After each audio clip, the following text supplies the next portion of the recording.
think you guys know by now that I always like to go off the beaten path. So when I spotted that church in the distance, of course we had to go check it out.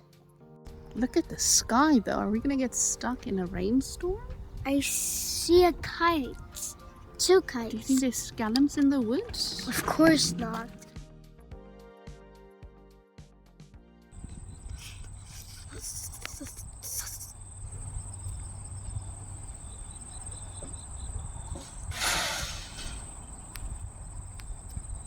Hey, there's a scallop. Rainbow. Oh, do you hear the goats? Yeah. Shh, shh.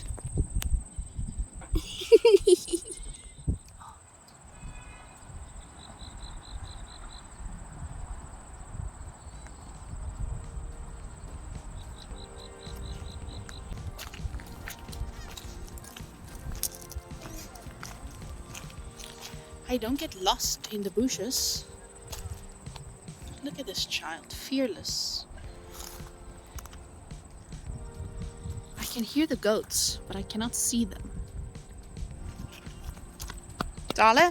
We drove past this park and then all of a sudden I just stopped and I decided, you know what? I actually want to have a look. And I do believe that this detour probably saved our lives that day. We spent around 8 minutes in this park, and if we hadn't, I sometimes wonder if we would have gotten caught in the crossfires of this accident. If you look closely, the cars crashed into the bike lane, and it is just a miracle that there was no bike there at that very moment. And it's something that I actually think of quite often. Had we not stopped and taken photos at the park for those 8 minutes, what are the odds that we would have been in the wrong place at the wrong time? I don't know, call me crazy, but I like to think that the fact that I drove past the park and then stopped and turned around and went in was some sort of divine intervention that day. It occurred to me that I don't make lots of food vlogs, and well, on this day, we decided to have Japanese. Have you ever had Japanese food? We eat sushi all the time. This is an art to learn, baby. Wait, I know how to do it. I'm trained in this. See?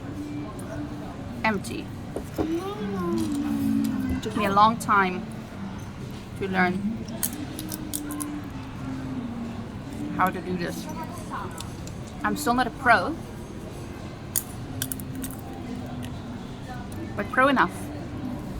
So of course no visit to a Japanese restaurant would be complete without fried chicken, but for the main event, we had something very special. In case you don't know what this is, I don't actually know what they call it, but it's basically a rice bowl that has salmon on it with egg, and then they use this blowtorch to cook the fish. And it is divine. In case you're wondering about the timeline, this was now late August and we were running out of summertime. So of course we had to spend as much time as possible outdoors because, well, once the cold starts, we're in for a long run. Then one day we woke up early, we went to Shenyang North Station, took the train, traveled a few hundred kilometers, and finally we arrived in the mountains of Jilin. It's a lovely resort in the mountains, but actually in winter it is a huge ski resort. I went to check out our room and then I realized we hadn't stayed in a hotel in quite some time. Needless to say, I was excited.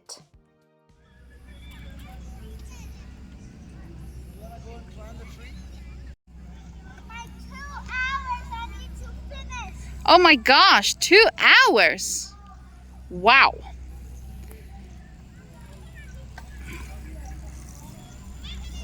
Now, like I mentioned, this is actually a ski resort. So the little village here is built kind of like an alpine resort, which I found super nice. And also, that's the largest Christmas wreath I've ever seen.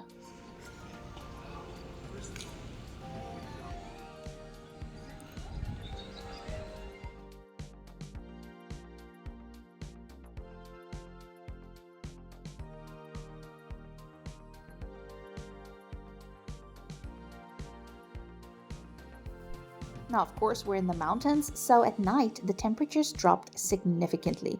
But of course, that did not stop the children from spending some time outdoors. Now, while the children played, I went looking for the supermarket.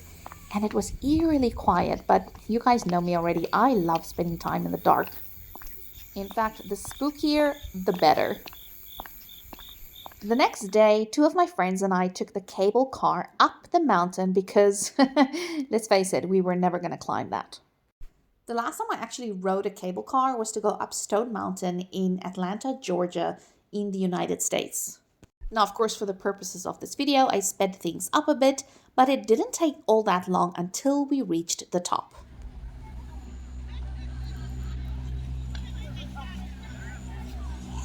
Now listen, when I packed my bags for Jilin, I didn't actually have any intention of going mountain hiking, so that's why I'm wearing sandals and going off into the woods. Where are you people? Let's go through the woods. Now, I think you guys already know this about me, but anytime I'm in the wild and I see some kind of secret path, you know I'm going to take it. Now, my American friend and I, we're happy to be adventurous, but our Chinese friend Agnes, she was so scared and she said, "You guys, I just got married. I can't die now." And while no one died, I think it's safe to say that Agnes will not be hiking with us again anytime soon. Really birds. Eventually, we did make it out of the woods and back onto the actual paths, and then we kind of just enjoyed the scenery. As I mentioned before, this is actually a ski resort in winter, and here you can see just how large it is and all the ski slopes. Now, of course, finding a creepy looking building like this is my ultimate dream. So of course I went inside, but I did not expect to actually find what I did on the inside. And this is actually a 2-story building, so while this window was nice enough, it was the top floor that really had the spectacular views of the valleys.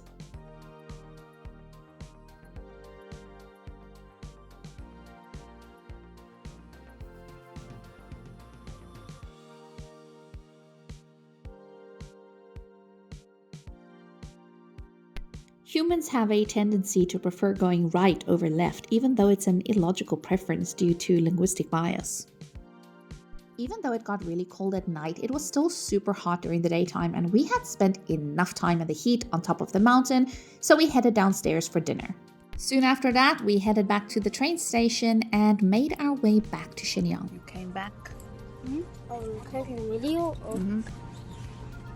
By the time we arrived back in Shenyang, we were both tired, and then we just waited for our taxi in the dead of night, no one around. But story's not over yet, so stay tuned.